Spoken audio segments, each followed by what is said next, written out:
Галзуу кино суугтан давтамарл манайхан за энэ удаад буруу та нартан нэг галзуу киног ярьж өгөхөр сонголоо. Ямар кино гэхээр 2016 онд гарч байсан The Wailing.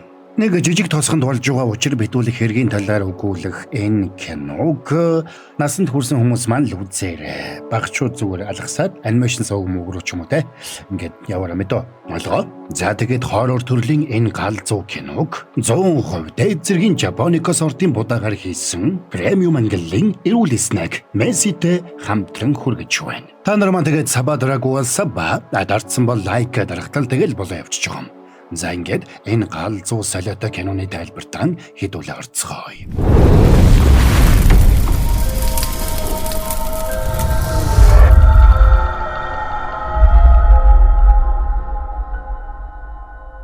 За нэг бороотой өглөө. Үүрээр аслагдсан жижигхэн тосгоны мөрдөгч жунгууд дуудлага ирсэнд тэр яралтай босоод хувцсан өмслөө. Тосгонд нь хүн амны хэрэг гарсан нь тэрвэж жунгуу яарч ажилдаа явах гэсэн ч хадам ээж нүгэлсээр хагаад өглөөний цаг нь уулгалаа. Тэгээ жунгуу охиноо сургуульд нь буулгачаад хэргийн газар руу очино. За тэгээ очихт нь цагдаа нар хамгаалалт авчихсан эхнэр нөхөр хоёрыг харгас хэрцгийгээр хөнөөдсөн байлаа. Хажиргалтай нь хэргийг үйлдсэн гэдгээд хэргийн газарт мансуурсан юм шиг өөрийн ухаангүй сууж байдаг. Тэр хүний нүүр нь бүхэлдээ яр шарханд баригджээ. Гэмт итгэхэд гэр бүлийн хоёрыг өөр газарт алаад эрт нь авчирсан гэж таамаглаж байлаа. Тэгээ цагдаа нар хамтдаа аллаг болсон гэж үзэж байгаа газар руу очисонд тэнд нь битүү цус улчиж. Мөрдөгч жунгуу хэргийн газрын хажуу хүнд тамхилж байхдаа тэнд өлгсөн хатаасан мөөгнүүдийг олж харна. Тэгээ тэрнийг мөөгөнд хүрэхээс өмнө дотроос дуудлаа. Жунгуу хэргийн газар руу ороход өрөөний мухард шувууны үүр шиг юм засчихсан байдаг. Энийг харсан цагдаа нар бүгдээрээ гайхацгаана.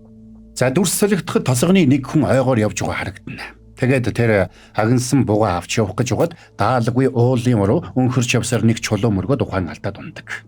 Тэрнийг ухаан ороход холгүй хүн нэг хүн бугных нь махыг түүхийгээр нь зулгаагаад идэж явах шиг харагдсан тэр хүнд сандраад чулууны ард нуугдлаа. Тэгсэн нөгөө мах чинь тэрнийг нууцаар ажиглаж байгааг мэдчихсэн байна. Тэгээд нүд нь улаанаар иргсэн нөгөө мах чинь тэрэн лөө ойртоод ирнэ. Энэ үед цагдаагийн газарт жунгуу ажлынхаа хамтрагч Сомбуктай болсон явдлын талаар ярилцсан. Тэдний тосгонд урд өмнө хизээ чим аимшигтай хэрэг гарч байгаагүй учраас цагдаа нар шоконд орсон байж. Тийм амар байсан юм уу? Амар ч гэжтэй хин чамд гэж хэлв. Тосгонд даяараа л энэ талаар ярьж шít. Чи бас нэмээд ховж ив ярих нь. Гэхдээ тэр нэг нөхөрд учир байх шиг байна шүү. Тэрнийг нүүж ирсний дараахан булангийн дэлгүүрийн эзэн галзуурсан. Дараа нь тэрэмч үхсэн. 2 хоногийн өмнө Хёнгук галзуурсан. Энэ бүхэн тэр Япон нөхрийг манай тосгонд нүүж ирсний дараа часал тохиолдож эхэлсэн шít. Ямар ч баримтгүйгээр элдэв юм зохиож ярих болоо. Хёнгукийн хариу сөүлөөс түрүүхэрс хортой мөг идэд солиорцсон байна лээ. Суснаас нь хортой мөгөнд байдаг хор их хэмжээгээр илэрсэн гэсэн. Гэхдээ мөг идлээ гэд хүн тийм амар юм хийхгүй шít. Жохон бахта савуугүйтэй тэр мөгнөөс идэж үдчихэл байлаа. Харин тэр Япон нөхөр нэг л сэжигтэй шүү. Олны үг ортой гэдэг шүү дээ. За ингээ ярилцаж байтал генет тогтоос орчлаа. Тэгээд Сомбук тогоо залгахаар босдол цонхных нь гадаа нэг зомби шиг нүцгэн хүн зогсож байсанд Жунгуу Сомбук хоёрын үнхэлцэг нь хагарах шахдаг. Тэгээд сандраад гарч идэн аваад гараад ирсэн чинь гадаа нь хинч байсангүй. Тэр шөнө Жунгуу шүнжин хард орж зүүдлээ. Маргааш намралтын өдөр учраас Жунгуу охиноо дагуулад дэлгүүр яваад тоглоом энэ авч өгөөд өдрийг охинтойгоо хамт өнгөрүүлдэг. Орон Жунгуу бас л яралтай дуудагцсаар хэргийн газарт ирлээ. Тэнд нэг эмэгтэй байшин шатчихсан. Эзэн эмэгтэй нь галзуураад таарсан хүмүүсээ хазах гэж дайрчуулаа. Тэгсэн хэргийн газраас насилктай гаргаж байсан нэг хүн гинэд ухаан ороод бас л Жунгуу руу галзуурсан юм шиг л дайрсанд Жунгуу хайсандаа ухаан алдах шахдаг. Цагдаа нар тэр хүмүүсийг түргэний тэргэнд суулгаад авч явхад Жунгуу тэнд ирсэн байсан хүмүүсийн дунд нөгөө Япон нөхөр зогсож байгааг анзаарна. Тэрнийг ажлынхаа оффист шоконд орсон байдалдаа сууж байтал охин нь тэрэнд солих хувцас авчирч өглөө. Аав нь ажилдаа байгааг харахгүй нь. Та хоолож идэггүй шүү дээ. Хоолоо заавал идээрэй. Ингээд охин гараад явна. Жунгуу охиныхоо унгаасан хавчаарыг очиж авахдаа генет нэг зүйлийг саналаа. Тэгээд Сомбука урд шүн энд нүцгэн зогсож байсан эмэгтэй чинь саяын галзуурдаг эмэгтэй мөн байна шүү дээ. Хэсэнд цаадах нь бас таньна.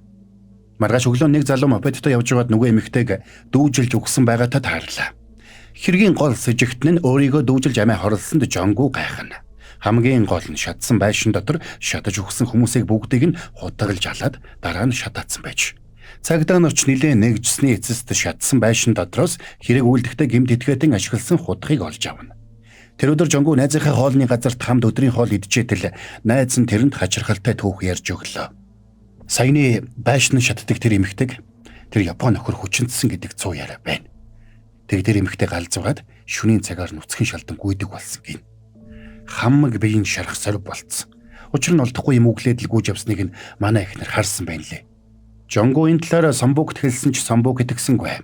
Тэр хоёрыг хэргийн газрын хажууд сууж байтал нэг эмэгтэй ирээд тэр хоёр руу чулуу шидэж эхэллээ.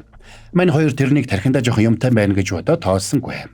Тэгээд Самбуг тосгоныхоо эрүүл мэндийн газарт очоод гэмт хэрэг үйлдсэн хүмүүсийн эрүүл мэндийн байдал ямар байсныг мэдхээр явлаа.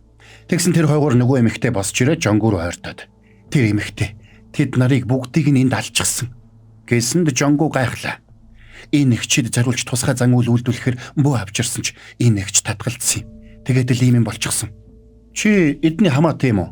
Үгүй. Тэгээд тэр эмэгтэй хэргийн газар руу орчлоо. Сандарсан Жонгу хойноос нь ороход эмэгтэй гэр дотор суугаад хэлнэ. Тэр эмэгтэй тэднийг яг энд алсан. Энэ нэгч тэр Япон хүнийг чөдгөрийн сүнсгэлсэн. Тэгээд цусыг нь дуустал сорох гээд байгаа гэсэн. Хэрвээ та тэр хүнтэй таарах юм бол болгоомжтой байгаарай. Яагаад гэвэл тэр хүнтэй олон таарах юм бол таныг дагаад байна гэсэн үг шүү. Гэсэнд нь мань Жонгу эвгүүцнэ. Тэгэд мань хүн Самбуг руу залгаад би гэрч олчлоо хурдан хүрээдэр. Гिचэд эргээд иртэл нөгөө эмэгтэй алга болчих. Тэгэд эмэгтэйг хайгаад байшингийн гадаа гартал нөгөө хой дотор байсан махчин тэнд бугын мах идэд байж байлаа. Тэгэд тэр хүн Жонгу руу дайрсанд мань хүн айж зогтснаа зочоод сэрчгэнэ. Тэгсэн эхнэр нь орж ирээд тэрэнд охиных нь бие муу халуураад байгаа учраас сургуульд нь явуулаагүй гэдгийг хэллээ.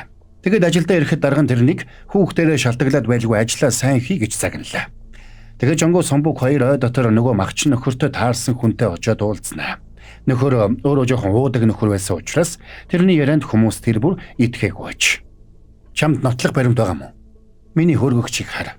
Хоосон байгаа үстэй. Би тэр цагаас хойш бог агнахаар ойр үнэгч яваагүй. Памперс шиг өмсцэн. Чармаа нүцгэн нүдэнд бүр часуулаа. Тэр хүн нэрнгэсэд түүх ямаа хийжсэн юм уу? Тэгэлгүй яа дээ. Тэр бүхэл миний гараас хадсан. Та нар тосгоныхон галзуураад үхээд байгааг мэдсэн биз дээ. Энэ бүхэн тэр Японтай л холбоотой. Тэр хүн биш ээ. Чи гэрийн хаягийг нь мэдэх үү? Мэдгүй. Айн гүндлэний газар байдаг бах. Би баримжаагаар л мэднэ. За тэгээд мань хоёр нөхрийг дагуулад нөгөө хүнтэй таарсан газар руу явнаа. Тэгээд нөгөө хүний бугыг идчихсэн газарт ирсэнд тэнд нь үнэхээр бугын сэсийг үлдсэн байлаа. Тэднийг тэнд гайхаа зогсож байтал гэнт тэнгэр дуурайд ширүүн бороо цутгаж эхэлнэ. Тэгсэн анчин би явлаа. Уулын өрөө хавьд нэг байшин байгаа. Та нар анд орохгүй. Ингээд айсандаа яваад өгнө. Тэгээд халтарч унаад босч ирэхдээ аянганд цахиулж хэд алхаад газар тундаг. Манай хоёр ч сандраад аянган цахиулсан нөхрийг эмнэлэг даваачиж өгнө. Тэгсэн байсан өрөөнд нь имж сандарч ирээд дээр байгаа нэг өвчтөнд тусламж хэрэгтэй байгааг хэллээ. Жонгуч сониучрахад очиход тэр өвчтөн нь кино эхлэхэд хүн амны хэрэг үйлдэлд баригдсан байсан хүн мөн болохыг таньдаг. Тэр хүн аимшигтай таталд өгч байгаад гинэт цусаар бөөлжөд өгчдөг. Дараа нь шоконд орсон мань хоёр сэтгэлээ засах гэж нэг газар сууж уужгаад тэнд байсан нэг эмэгтэй хүзүүнд түрүүхэн өгсөн хүнийхтэй адилхан тууралд гарсан байгааг анзаарлаа. Шөнө нь Жонгугийн охин халуурч байдгаараа үлж эхэллээ. Сандарсан Жонгу яарч очоод охиноо тайвшруулах гэтэл охин нь нэг танихгүй хүн орж ирэх гээд хаалга нүдээд байна гэж уйлж байлаа. Маргааш өглөө Жонгуг эртэлж бостол охин нь аль хэдийн босчихсон ухаан жолоогүй загас нэмаа идэж байна. Гэхдээ охин нь загас идэггүй учраас тэд битүүхэндээ гайхлаа. Тэгээ Жонгугийн хадам ээж нь хөршөөсөө сайн бөө заалгаж авсан учраас гэртээ бөө дуудах болсон гэдгээ Жонгуд хэлнэ. За тэгсэн Самбуг Жонгу дээр нэг санавартан дагуулад ирлээ.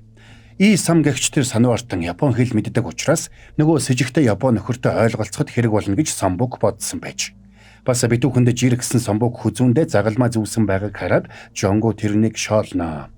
Тэгээд тэд хамтдаа нөгөө Япон нөхрийн гэрт очицгоолоо. Тэгсэн гэрт нь хүн байсангүй. Харин өрөөнийх нь голд хайрцагт хийчихсэн нэг цав цагаан эмэгтэй хүний баг байдаг. Тэгсэн тэр хүний амьдардаг өрөөний хажууд нэг цоочтой өрөөний дотор лаасаацсан байгааг Жонгу анзаараад хаалганы цоожийг чулуугаар цохиод эвдээтгэн. Өрөөнд ямар нэг чөтгөрт зориулсан тахилын ширээ шиг зүйл байлаа. Тэгсэн Самбуг хажууд нь өөр нэг өрөө байгааг анзаараад тэр өрөө рүү орлоо. Тэгсэн тэр өрөөгөр нь дүүрэн аллагад өртөж амиа алдсан хүмүүсийн зурагнууд байна. Тэгсэн гадаа нь үлдсэн санавартан хашгирч эхэллээ. Учир нь тэр айлын нохой нь тэрнийг зуулсан байж. Жонгу гараа туслах гэсэн ч нохой нь гинжнээсээ сулраад тэрэн лүү дайрсанд мань хоёр жамжаад байшинд орцголоо. Тэгсэн нөгөө дайрсан нохой нь чимээг уулчлаа. Учир нь гэрийн эзэн Япон нөхөр тэнд ирсэн байжээ. Тэрнийг орж ирэхэд мань 3 ч хөдөлж чадалгүй хөшөж орхилоо. Дөрс солигдоход мань 3 усан борон дундуур машинтай буцаж яваа харагдана. Шоконд орж гүлээсэн Самбук тэр бол алуурчин. Би итгэлтэй байна. Тэр хохирогчдын амьд байх үеийн зургийг бас үгсний дараах зургийг авсан байсан. Бас тэр нь хохирогчдын эд зүйлс байсан. Гэж шивнэхэд Жонгу тэрэнд итгэхгүй байлаа. Тэгсэн Самбук тэрэнд Жонгугийн охины бололтой өрөөссөн кэд өглөө. Тэр кэд дээр охиных нь нэр бичээстэй байдаг. Тэгээ Жонгу шууд охинтойгоо уулзаад шалгаасан ч охин нь минийх биш гэд гүрийгээд байна. Жонгу уурлаад чи тэр Япон хүнтэй уулзсан уу гэж байцаасан ч охин нь юу ч хэлэхгүй байлаа. Тэгсэн эцэстээ охин нь толгоогоо догтог. Чи хизээ хаан тэрнтэй уулзсан. Яагаад хэлэх ёстой гэж чухал учраас тэр. Тэгсэн энийг нь сонссон охин нь уурлаад хараад урсгаж чи юун чухал болохыг мэдэгчгүй гэж дуугүй гэж хашгираад гараад явчлаа. Жонгу тэр шөнө охиныхоо өрөөнд нууцаар орж ирээд вейтруудыг нь үзэж байгаадаа янз бүрээр хараасан, хүн алж байгаа тухай дүрсэлсэн, чөтгөр шулам дүрсэлсэн зургнууд зурсан байгааг олж харлаа. Тэгээд гайхаад охиныхоо биеийг шалгатал гоёнд нь нөгөө хаалдвар тархжээ. Тэгсэн охин нь босч ирээд тэрнийг харааж байдгаараа хашигчж эхэллээ. Ээжимээ хоёр нь охиныг яаж цагнаад охин нь тайвширдгүй. Сүүлдээ бүр би та нарыг бүгдийг чинь ална гэж хашгирлаа. Тэгээд дараа гэж охиныг дарж авсны дараа хадам ээж нь бөөтөө уулзсан гэдгийг хэлээд охинд муу сүнс шүглсэн байна гэж бөө хэлсэн гэдэг юм байна. Энийг нь сонссон Жонгу уурлаад үүрээр нөгөө сануултан дээр очиж дагуулад шууд нөгөө Японы нөхөр дээр явж очдог. Эрэгтэн нөгөө нөхөр хажуугийн өрөөгөө юучгүй цэвэрлэлсэн байна. Тэгээд тэнд байсан зүйлсээ хаашаа хийснийг нь асуухад цаадах нь тэнд юу ч байгаагүй штэ гэж мэдэн бодолж эхэллээ. Тэгээд эцэст нь тэнд байсан зурагнуудыг бүгдийг нь шатаацсан гэдгээ хэлдэг. За sorry байж байгаа. Борон та нарт гэлсний гоё юм хэлээд хий. Кино үзэх агшнаа next level болгоо. Месси бол 100% дээд зэргийн Жапонико сортын будаагаар хийсэн премиум ангиллын эрүүл снэк гэж байгаа. Төмсний чипс шиг хүнд биш. Хөнгөн шаржгансан өвөрмөц бүтэцтэй хамгийн гол нь галзуу гоё амттай. Борогийнхан тайлбарыг үзэж байхдаа идэхэд яг тохирно заяа. Гэртээ сууж байхдаа ч кино театрт байгаа юм шиг л вайбыг мэдрэн гэд боддоо галзуу биз. BBQ chicken зүгийн балтай чихэрлэг гэсэн төрлүүдээс сонголтон хийгээрэй. Кино тайлбараа үзэхдээ Мессиг бэлд. Ягаад гэвэл чигнэмиг дуусгатал жинхэнэ кино эхэлдэг.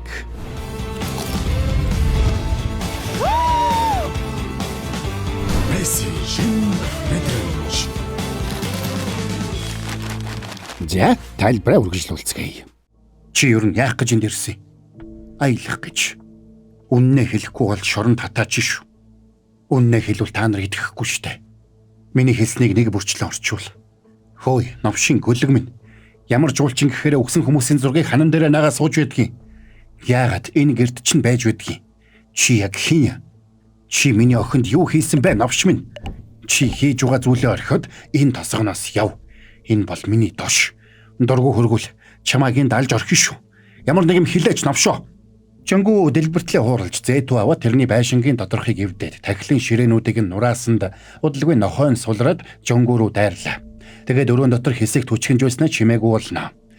Тэгсэн битүү цус болсон Жонгу гарч ирээд нөгөө Японы нөхрийн өмнө зээтүүгээ шидээд би чамд 3 өдөр үгүй. 3 хоногийн дотор зайлахгүй бол чамайг энэ нохоо шиг чинь болгоно шүү гэж хэлчихэд явна. За энэ үеэр ээж нь охиныг эмчид үзүүлж байна.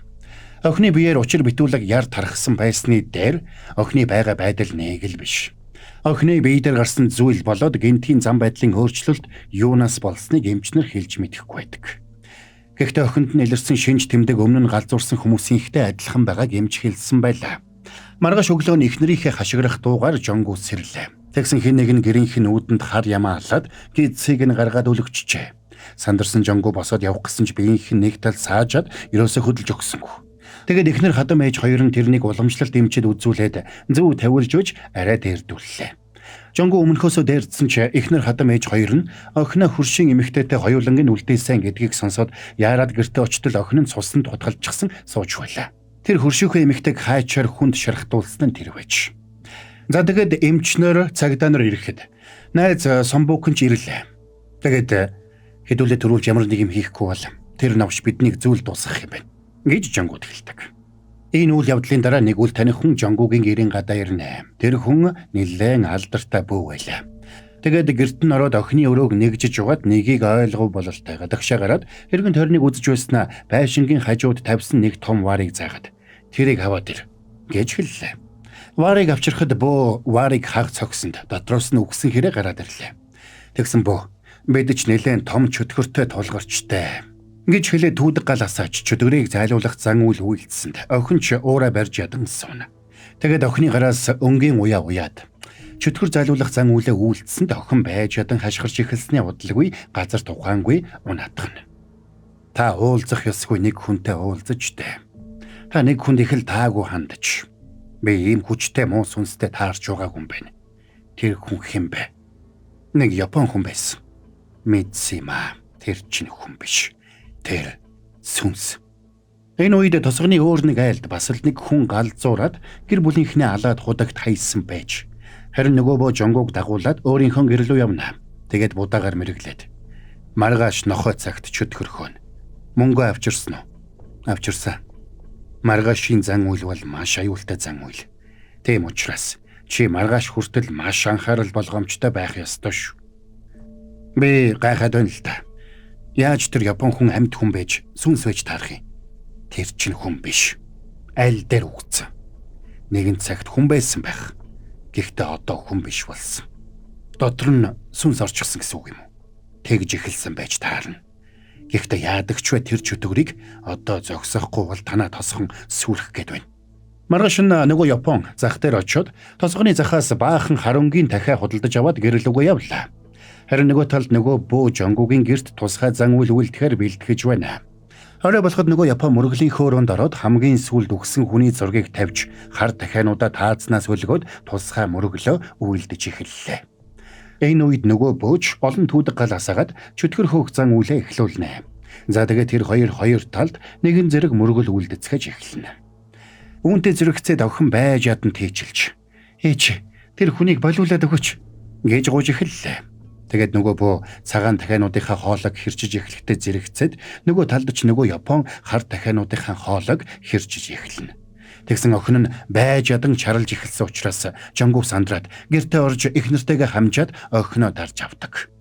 Тэгсэн бөө нэг модон хүүгэлдэнд гадас зоогоод балбсанд охин ч цээжээ бариад эвхэрч эхэлнэ. Охин нөгөө Япон хоёроо тэр гадасны цохилтыг хоёулаа мэдэрч байх шиг байлаа. Тэгээд бөөг гадсаа зоож дуусахтаа зэрэгцээд нөгөө Япон хөлтгийн унсан бол охин ээж аваас тэрнийг зогсоогоод өгөөч гэж байж ядан гуйна. Охиноо байж ядан тарчилж байгааг харсан Жонго тэсгэл алдаж гүйж гараад зан үйлийг зогсоогоод бүгдээрээ эндээс зайлцгаа гэж хөөлөө. Хэсэг хугацааны дараа нөгөө Японыг ухаан ороход гэрийнх нь гатаа Жонготой өмнө нь уулзаж байсан нөгөө үл таних эмэгтэй зогсож байлаа. Харин Жонго байж ядан тийчилж байгаа охиноо аваад эмнэлэг рүү тавьчихжээ. Охин нь таталд өгч ухаангүй болсон байна. Жонго маргааш нөгөө хэлмэрчтэй хамт нөгөө Японы гэр рүү явхаар тохирлоо. Тэгээд найзуудтайгаа цаг товлж уулзаад бүгдийг нь дагуулад уул руу явхаар шийддэг. Тэгээд тэд нэр зэвсэг болчхоор зүйл авцгаагаад нөгөө Японы гэрт очсон ч цаадах нь гэрээсээ явчихсан байлаа. Тэднийг гэрт нь байж байх зуур тосгоных нэг зомби болцсон залуу хүрээд ирнэ. Тэгээд тэд нар рүү дайрсанд нөгөөдөл тэрнийг зодож эхэлцгээв. Тэгсэн нөгөө санварт нь тэрнийг өмөрөх гэж яваад хазуулчихна. Сандарсан хэд толгойд нь тармуур зоосон ч өгөж өгдөг бай. Тэр бүхэл Жонгогийн цогсон хүрзийг улаан гараараа хуух татаж орхилоо. Тэгээд ирчээрээ тэрнлүү дайрсан ч гэнэт таталд өгч газар дунаад өгчихнэ. За тэгсэн нөхдүүд холгүйхэн нуугдаа тэднийг харж байсан Японы нөхрийг олж хараад араас нь хөөсөнд цаадах нь ой дундуур зүгтаад гүйнэ. Мань хэдэж хойноос нь шил даран хөөцгөн. Тэгсэн нөгөө Япон хадан хисаанд тулж очоод алга болчлаа. Тэгэд яаж чагаад олдов? Тэгсэн нөхөр хадан хисааны доор нуугдсан байж. Гэтэл нөгөө үл таних эмэгтэй тэрнийг холгүйхэн хараад сууж байлаа. Удалгүй бороо орж эхэлсэн учраас Жонго дагуулж явсан хүмүүсээ машиндаа суулгаад бууцаад тавхилаа.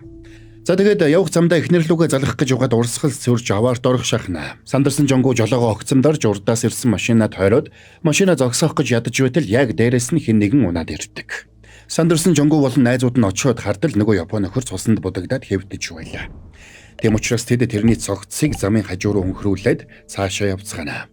Нөхрийг нөгөө үл таних эмэгтэй уулан дээрээс түлхсэн бололтой зогсож байдаг. Цусанд будагдсан Жонгог эмнэлэг дээр ирэхэд охиныхын царай засарчихсан ээжтэй тэрврүүлээд сууж байна. Жонго баярлаад "Миний охин зүгээр үү?" гэсэндээ охин нь ч толгоогоо дохиж аавыгаа тэрврээд уйлна.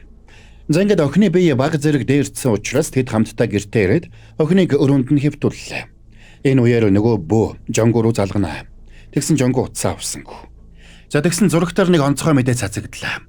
Жонжу мужийн нэг эмийн үйлдвэрийн эдсэн нөхөр муж даяараа зэрлэг мөөгнөөс гаргаж авсан хандаар хийсэн эмийг орон даяараа зарсан байж. Ахмадуудын эрүүл мэндэд сайн болоотой гэж зарсан тэр эмийг уусан хүмүүс хий юм хараад солиорч эхэлсэн байна. Тэгсэн энэ мэдээг сонсож хэвдсэн Ийсамд дуудлагаар нэм. Тэрний хэргийн газарт эртэл Жонгугийн хамтрагч цагдаа Сомбук галзуураад байр түрээслүүлэгч эмэгтэйг хутгалаад алжчихсан байдаг. Энэ үед нөгөө Жонгугийн гэрийн гадаа ирж байсан бөөгийн хамраас гинэд зогсоозаагүй цус гоожиж эхэлдэг. Тэгээд тэрний хажуу тийшээ хартал харанхуй булангаас нөгөө үл таних эмэгтэй гараад ирнэ. Тэрний харсан бөө зогсоо зайгүй бөөлжөөд тэгээд тэндээс хар хурдаараа зүгтаана. Энэ үед нойр нь хулжаад унтаж чадахгүй байсан Жонгу утсаа хартал нөгөө бөө тэрнлүү баахан залгачиж. Тэгээд гайхаад эргүүлээ залгасан ч утсаа авдгүй. Ягаад гэвэл нөгөө бөө өнхөлцөх нь хагартлаа хайчихсан байгаа шүү дээ. Тэгээд тэр хамаг юмаа машиндаа ачаад сөүл рүү явж явах зуура Жонгу руу залглаа. Чи хаана вэ? Яг одоо гэртээ оч. Би сүнснүүдийг буруу тайлж алдаа гаргаж. Тэр Япон биш. Харин тэр эмэгтэй чөтгөр байж. Тэр Япон хүмүүсийг аврах гэж оролдож байсан надтай адилхан бөө байж. Харин тэр эмэгтэй бол жинхэнэ чөтгөр. Гэрийн гадаа би тэрнтэй таарсан. Цагаан хувцастай залуу эмэгтэй юу? Тийм ээ, тий. Чи яг одоо гэрлүүг яв. Жонгуг яраад иртэл охин нь алга болчихжээ. Энэ үед зомбид хазуулж байсан санвартан Ийсам гарч хитэн барьсан тэр хавар ямар нэг зүйл хайгаад байна. Сандарсан Жонгу охиноо хайж явахдаа харанхуй болонд нөгөө цагаан хувцастай эмэгтэйтэй хаалц таарлаа. Чи энэ харанхуйд юу хийж яваа юм? Миний охин хаана байна? Иймэрхүү өндөртэй охин уу? Хёжин гэдэг үү? Тэр охин чөтгөрд эзэмдүүлсэн. Хөгшин эмэгтэй надад тэр Японыг сүнс гэж хэлсэн. Тэр хүний цусыг сордог. Ама хамгаад хилээд аль навш минь. Миний охин хаана байна? Гэрд чинь л байгаа штэ. Өөр хаана л байв гэж. Байхгүйсэн. Сая очсон. Гэхдээ чи одоо битээ яв. Явуул танай гэрийнхэн бүгдээрээ өхнө. Чи юу яриад байгаа? Тэр Япон гэрийнхнийг чинь алах гэд хүлээж байгаа. Тэр чинь өгчихсэн. Тэр өхгүй. Чөтгөр удахгүй гэрлүүч нь орно. Чи амиа хорлсон эмэгтэй гэрт чөтгөрт хазуулснаа санаж байна уу? Тэр чинь зүуд байсан биз дээ. Би тэрнийг барихаар занга бэлтцсэн. Тэр удахгүй баригдана. Жохон л хүлээж. Чи хий юм бэ? Хүн юм уу сүнс юм уу? Би мэд хэрэгтэй байна. Тэгж уужилж чамд итгэхсгэ шийднэ. Хурдан хэлээд аль. Би зүгээр л охиныг чинь аврахыг хичээж байгаа хүн байна. Чөтгөр хизээ манай гэрт очих юм. Одоо оччихсан байна. Энэ үед санвартан Ийсам нэг газар доогорох агуу руу орж байна. Тэгээд явсаар агуу мухард очтол нөгөө Япон нөхөр тэнд буруу гараад сууж байлаа. Чиний жинхэнэ дүр төрх чинь юу юм бэ? Угаасаа чи намайг аль хэдийн чөтгөргээд бодцсон байгаа үстэй. Нөгөө талд Хёжин охин гүлэж гисэн гэртээ орж байна. Тэгээд гэртээ орсон даруйда хөргөгчөнд байсан бүхнийг ухаан жолоогүй идэж гарлаа. За ингээд хэсэг эдсний эцэст нүднийхээ булангаар холгүй хүн байсан хутгыг харна. Энэ үед нөгөө бөө Жонгу руу залгаад. Чи яг одоо гэртээ хар. Охин дээр оч. Наад эмэгтэйдээ битгий хурд. Үгэнд нь битгий ор. Гэж ятгаж хэллээ. Тэгсэн Жонгу бөөд идэх хүү тэр эмэгтэйд идэх хүү гэдгээ шийдэж чадахгүй гацаж орхилоо. Тэр бөөд битгий идэх. Угаасаа тэр ч бас энэ бүхэнтэй холбоотой. Нөгөө талд санвартан Ийсам нөгөө Японтой ярилцсаар. Би чамд юу ч гэж хэлсэн чи итгэхгүй. Угаасаа чи аль хэдийн оюун санаандаа шийдтсэн байгаа. Тийм биш ээ. Чи миний талаарх бодлоо батлах гэж ирсэн биз дээ. Хэрвээ чи чөтгөр биш юм бол бодит төр төрхөө харуул. Тэгэд би чамайг тавьж явуулъя. Чи намайг үнэхээр тавьж явуулах юм уу? Тэгнэ. Харин би чамайг тавьж явуулахгүй. Чиний эндээс гарах хэсэг чинь чамаас шалтгааллахгүй. Харин надаас шалтгаална. Тэгснэ нөхөр тэрэн л гараа сунгаад. Чи миний гарыг хар. Хүрээд үз. Сүнсэнд ийм бодтой бий байдгүй юм. Гэдэм бэ? Тэгсэн гарт нь хадаасны уран байсанд Ийсам гайхлаа. Тэгсэн Япон хажуудаа байсан зургийн аппаратыг гаргаж ирээд тэрний зургийг дарсанд Ийсам хөдөлж чадахгүй зогссоор байдаг. Чөтгөр өрхөнд ороход дахиад 3 удаа донгодно. Тэр хүртэл хүлээ. Сая нэг дугарлаа. Одоо 2 дуграх ёстой. Битгий хэргэлз. Тэгвэл би чамаас нэг юм асууя. Тэр яагаад ийм зүйл хийж байгаа юм? Миний охин энд ямар хамаатай юм? За тэгээ Жонгу тэсэлгүй гэрлүүгөө явах гэсэнд нөгөө эмэгтэй гараас нь барьж авлаа. Тэгсэн охиныхын зүүдэг байсан хавчаар цаахан талд нь хэвтэж байгааг Жонгу анзаарна. Тэгээд жинхэнэ чөтгөр чинь чи вэ? Ингээд тэндээс гүйсэнд нөгөө эмэгтэй битгий яв гэж хашгирсаар үлддэг. Тэгээ Жонгу гүйсээр нэг юм гэртээ ирлээ. Тэрний гэрийнхээ гадаа хаалгаар орохдоо зэрэгцээд үүдэнд нь өлгсөн байсан нэг ургамал тэр дорой хатаад хорч ичгэн. Жонгу горж ирэхэд тэдний галтайгаа бүхэлдээ цусанд будагджээ. Сочирдсан жонгог цаашаа ортол эхнэр нь цусанд бодогдсон хэвтэж байлаа. Тэрнийг эргээд хартал цусанд бодогдсон охин нь гүлий ичгсэн зогсож байдаг. Нөгөө талд өнөөх Япон Санвартан Исамын зургийг дахин авсаар байлаа. Тэрний царай төрөх хувирч жинхэнэ чөдгөрийн дүр төрхөө тэрэнд харуулсан учраас Исам хөдөлж чадлагүй гацчихсан нь тэр байлаа. Харин нөгөө үл таних эмэгтэй аргаа барсан байдалтай гудамжны болонд сууж байгаа харагдана. Үүр цайхад нөгөө боо жонгогийн гэрт ирлээ. Тэрнийг ирэхэд Хёжийн охин гэрийнхээ үүдэнд гүлийж гисэн сууж байдаг. Тэгээд боо дотог шороод ухаангуу сууж байгаа жонго бас эхнэрийнхэн цогцсны зургийг дарж аваад гарч явлаа.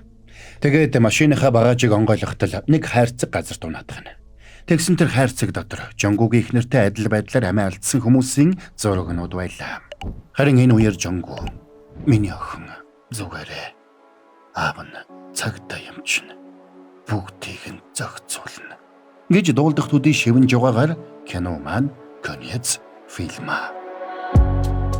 За энэ түрээд энэ галзуу киноны тайлбар маань дууслаа. Жижиг тосгонд нэг ийм л учир битүүлэх хэрэг болоод байсан байх нь. Ямар ч үсэн хөөрхөн охин өгчээг хүмүүс ямаа да тийм ээ. Яаслын үл байлаа. За тэгээд муу борогийнхэн тайлбар ойлгомжтой байж таалагдсан гэдэгт бороо нь 100% итгэлтэй байна. Нэрээ 100% гэснээс манайхан энэ удаагийн дугаарыг маань хамтрагчаар байна. 100% дээд зэргийн Japonica сортын будаагаар хийсэн премиум ангиллын эрүүл снэк Месси хамтран ажиллаа. Та нар маань кино үзэх агшна Месситэй next level болгоорой. Төмсний чипс шиг хүнд биш заяа. Хөнгөн шаржгансан өвөрмөц бүтэцтэй хамгийн гол нь галзуу гоё амттай гэж байгаа. Муу борогийнхаа тайлбарыг үзэж байхдаа идэхэд яг тохирно. Гэртээ сууж байхдаа кино театрт байгаа юм шиг vibe-ыг мэдрэн гэд боддоо галзуу биз. BBQ chicken зүгийн балтай чихэрлэг гэсэн төрлүүдээс сонголтоо хийгээрэй. Кино тайлбараа үзэхдээ Мессиг бэлдээрэй. Яагаад гэвэл жигнэмиг дуусгахдаа жинхэнэ кино эхэлдэг. Месси. За тэгээд та нар маань саба драгуул саба адарцсан бол лайка дарахтал тэгэл болоо явчих юм шүү. Хэдүүлээ штэ. Байлантын зориулсан галзуу киноны тайлбараар удахгүй эргээд уулзцгаая.